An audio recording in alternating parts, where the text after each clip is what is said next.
Berdasarkan hasil sidang kode etik yang digelar pada Selasa 2 Mei 2023 lalu, AKBP Hairudin Hasibuan resmi dipecat atau diberhentikan tidak dengan hormat PTDH.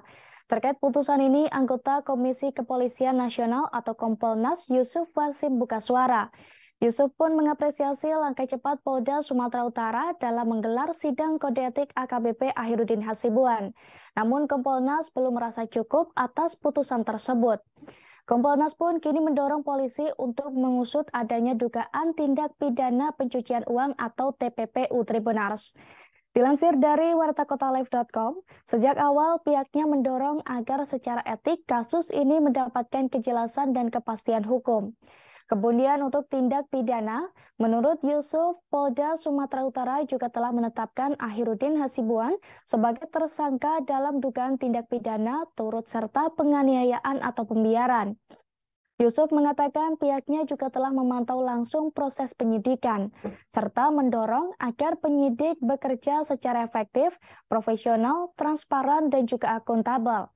Selain dugaan tindak pidana umum, Yusuf menegaskan Kompolnas mendorong agar dugaan tindak pidana pencucian uang atau TPPU dalam bisnis bahan bakar minyak atau BBM jenis solar diusut tuntas. Oleh karena itu, untuk memastikan proses penyidikan berjalan baik, Yusuf melakukan pemantauan langsung di Polda Sumatera Utara. Yusuf yakin Polda Sumatera Utara tidak akan melindungi apalagi untuk menutup-nutupi yang akan dituntaskan secara profesional, transparan, dan juga akuntabel. Sebelumnya, Kapolda Sumut Irjen Pancaputra Simanjuntak menyatakan bahwa Hairudin terbukti bersalah karena sebagai anggota Polri aktif malah membiarkan anaknya Aditya Hasibuan menganiaya Ken Admiral.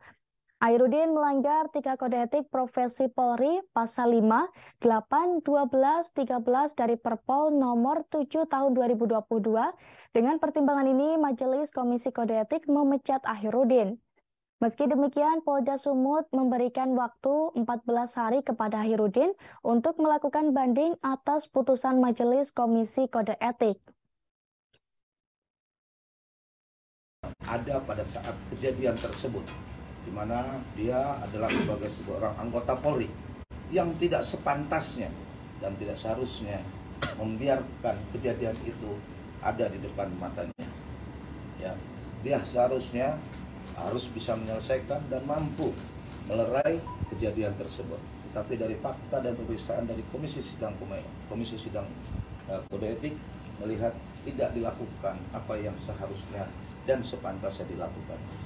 Berdasarkan pertimbangan itu, teman-teman sekalian, tadi Pak Kabid Propam, Pak Kabid Propam dan Komisi Sidang sudah memutuskan bahwa perilaku Saudara AH itu melanggar kode etik profesi Polri dengan pasal yang dipersangkakan dan diterapkan terbukti adalah pasal 5, pasal 8, pasal 12, ya, pasal 13 juga, ya, dari peraturan Perpol nomor 7 tahun 2022.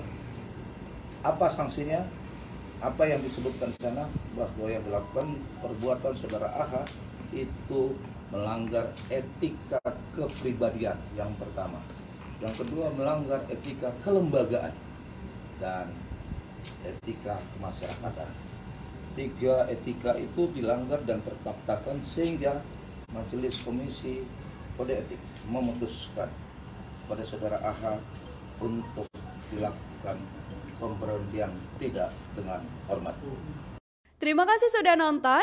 Jangan lupa like, subscribe, dan share ya.